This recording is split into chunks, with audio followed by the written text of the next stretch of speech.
Assalamualaikum warahmatullahi wabarakatuh. Di sini kami akan mempresentasikan materi manajemen keuangan tentang capital budgeting. Pertama-tama perkenalkan, saya Nia Febriani, nomor NPM 102200039 bersama teman-teman saya. Perkenalkan, nama saya Delita Dayanti, NPM 102200091, Prodi Akuntansi kelas B. Assalamualaikum warahmatullahi wabarakatuh. Perkenalkan, nama saya Sylvia Anggiani, nomor POK mahasiswa 102200078B, Prodi S1 Akuntansi, STI SMB Bandung. Nama saya Yulianti Maulidia, NPM 102200059. Materi yang akan dibahas pada capital budgeting yang pertama adalah apa itu capital budgeting, yang kedua adalah apa saja manfaat dari capital budgeting, dan yang ketiga macam-macam metode capital budgeting. Pengertian capital budgeting. Capital budgeting adalah sebuah proses evaluasi bisnis guna menilai layak tidaknya sebuah proyek atau rencana besar perusahaan dilaksanakan. Sementara itu, pengertian capital budgeting dalam manajemen keuangan adalah proses menganalisa input dan output sebuah proyek perusahaan dari segi finansial guna memastikan proyek tersebut mencapai profit yang diharapkan. Di antara proses bisnis lainnya, capital budgeting adalah yang paling esensial. Jika dalam proses capital budgeting tidak disepakati, maka proyek perusahaan besar apapun tidak boleh dimulai. Saat capital budgeting dilakukan, divisi keuangan biasanya mempertimbangkan dua kepentingan. Yang pertama itu kepentingan profit masa depan, dan yang kedua adalah kepentingan investor. Manfaat capital budgeting bagi perusahaan. Yang pertama, menunjukkan faktor resiko proyek atau investasi.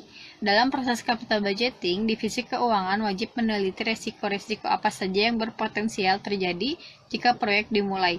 Daftar resiko tersebut kemudian wajib ditimbang dan dicari solusinya. Jika ternyata risikonya terlalu besar, maka pihak penanggung jawab proyek wajib mengajukan rencana solusi sebelum proyeknya dimulai.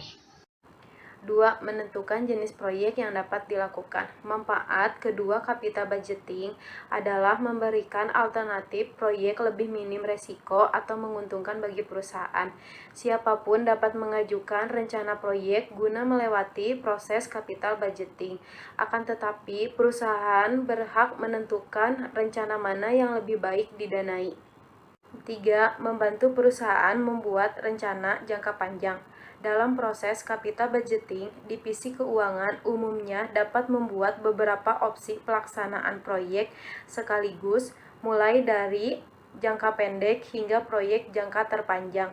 Sebelum menyetujui pendanaan sebuah proyek, umumnya divisi keuangan akan memprediksi terlebih dulu kebutuhan keuangan dalam jangka minimal 1 tahun.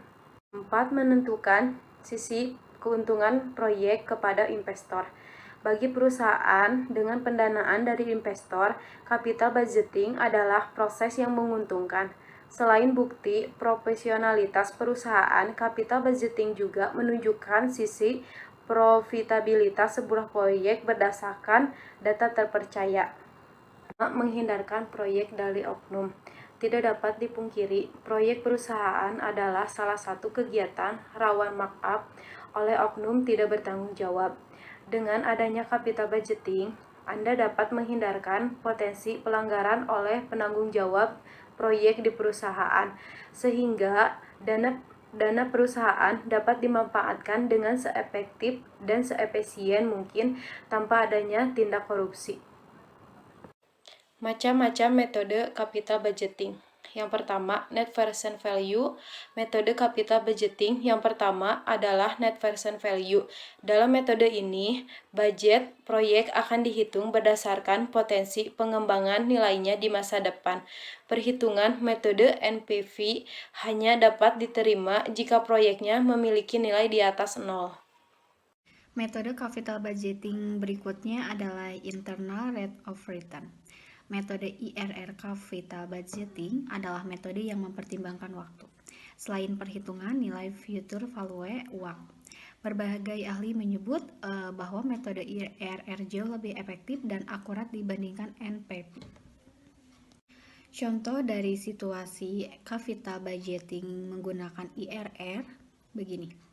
Jika ada dua proyek, yang proyek A dihitung dapat menghasilkan profit sebesar 35% dalam pendanaan 10 tahun.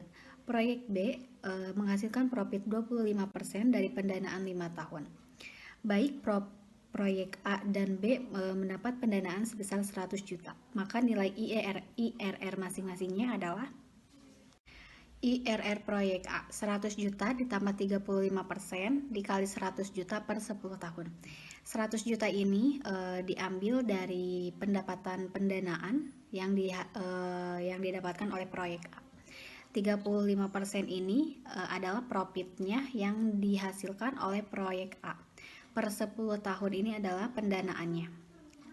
Lalu jumlahnya adalah Rp13.500.000. IRR proyek B 100 juta ditambah 25% dikali 100 juta per 5 tahun.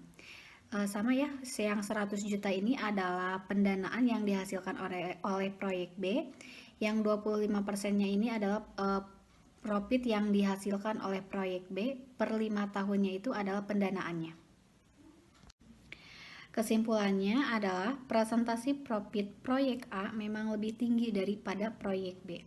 Tapi dari segi IRR, proyek B lebih besar, sehingga proyek B lebih pantas mendapatkan pendanaan berikutnya dari perusahaan. Yang ketiganya, Average Rate of Return atau ARR. Metode capital budgeting selanjutnya adalah Average Rate of Return. Perhitungan capital budgeting menggunakan metode ini mirip dengan IRR, akan tetapi yang dihitung adalah rata-rata pendapatan per tahunnya. Berikut ini contoh capital budgeting metode ARR. Dalam 5 tahun terakhir, proyek A dan B yang mendapatkan pendanaan 100 juta mendapatkan pendapatan sebagai berikut. Berdasarkan total pendapatan proyek A memiliki perhitungan jumlah lebih besar dibanding proyek B. Akan tetapi dari segi rata-rata, proyek B memiliki ARR lebih tinggi daripada proyek A.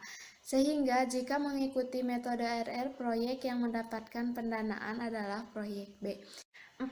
Payback period. Payback period yaitu metode capital budgeting berdasarkan waktu pengembalian pendanaan. Dalam metode ini, keputusan capital budgeting diambil berdasarkan durasi proyek mencapai BEP. Contoh capital budgeting metode payback period. Proyek A menghasilkan pendanaan sebesar 25 juta per tahun, sedangkan proyek B menghasilkan 20 juta per tahun. Pendanaan yang tersedia untuk salah satu dari dua proyek tersebut adalah 200 juta. Dengan demikian, yaitu payback periodnya tiap proyek adalah payback period proyek A 200 juta per 25 juta sama dengan 8 tahun. Proyek B 200 juta per 20 juta sama dengan 10 tahun. Dengan demikian, jika penggunaan metode capital budgeting PP yang berhak mendapat pendanaan adalah proyek A karena durasi pengembaliannya lebih pendek yaitu hanya 8 tahun. Kesimpulan, sehingga dapat disimpulkan bahwa capital budgeting bagi perusahaan memiliki arti penting karena penanaman modal untuk keperluan investasi pada aktiva tetap membutuhkan dana. Jumlah dana tersebut mungkin tidak dapat diperoleh dalam jangka waktu pendek. Oleh karena itu, sebelumnya diperlukan perencanaan yang hati-hati dan teliti.